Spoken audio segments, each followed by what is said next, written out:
രാവിലെ തന്നെ കുളിച്ച് റെഡിയായിട്ട് ചുമ്പിക്ക് പാസ്പോർട്ട് എടുക്കാനുള്ള പോക്കാണ്. വീട്ടിൽ പോയി മിസ്റ്റർ കാർ എടുത്തിട്ടാണ് പോകാൻ വേണ്ടിയിട്ട്. കാറൊക്കെ എടുത്ത് വന്നപ്പോൾ ചുമ്പി കിടന്ന് ഉറങ്ങി.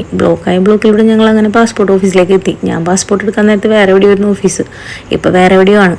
അങ്ങനെ പാസ്പോർട്ടിൻ്റെ പരിപാടി എല്ലാ കാര്യങ്ങളും കഴിഞ്ഞ് ഞങ്ങൾ ഇറങ്ങി.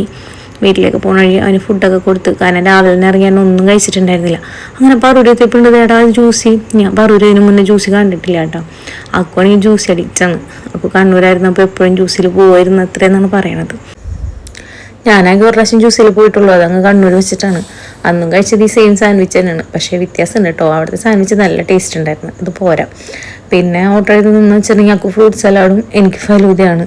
ഫലൂദ എനിക്ക് എന്തോ ഭയങ്കര ഇഷ്ടപ്പെടാനില്ല, കാരണം ഞാൻ ഫ്രൂട്ട് ബേല ഫലൂദ ഫാനാണ്. അത് കഴിഞ്ഞ് അവിടെ നിന്ന് ഇറങ്ങി ഞങ്ങൾ പറന്നൊരു 8-9-10 കിലോമീറ്റർ ഉണ്ടെന്ന് തോന്നുന്നു ഷോപ്പിലേക്ക് നേരെ പോയത്. ഷോപ്പിലേക്ക് പോയി അവിടെ കുറച്ച് നേരം ഇരുന്ന് അപ്പോഴത്തേനും ഇച്ചുയ്യാൻ ക്ലാസ് വിട്ട് നേരെ ഷോപ്പിലേക്കാണ് വന്നത്. അങ്ങനെ ഇച്ചുവിൻ്റെ പടം വരെയൊക്കെ കാണിച്ചു തരായിരുന്നു എനിക്ക്. അവൻ കുറേ പടമൊക്കെ വരച്ചിട്ടുണ്ട്, പുതിയത് വരച്ച് എനിക്ക് കാണിച്ചു തരാറുണ്ട്. അപ്പോൾ ഇത്താത്താടിയിലാണ് ചുമ്പിരിക്കുന്നത്. അങ്ങനെ എല്ലാവരോടും ടാറ്റൊക്കെ പറഞ്ഞ് അവിടെ നിന്ന് ഇറങ്ങാണ്. വീട്ടിലേക്ക് തിരക്കൊട്ടി പോകണ വേറെ ഒന്നുമല്ല കേട്ടോ, ഇന്ന് ലോഗോ OTT റിലീസാണ്. തിയേറ്ററിൽ പോയി എനിക്ക് കാണാൻ പറ്റില്ല, കുഞ്ഞുള്ള കാരണം. അപ്പം ഞാൻ അതിരുന്ന് കാണട്ടെ. Okay, Tata, bye bye.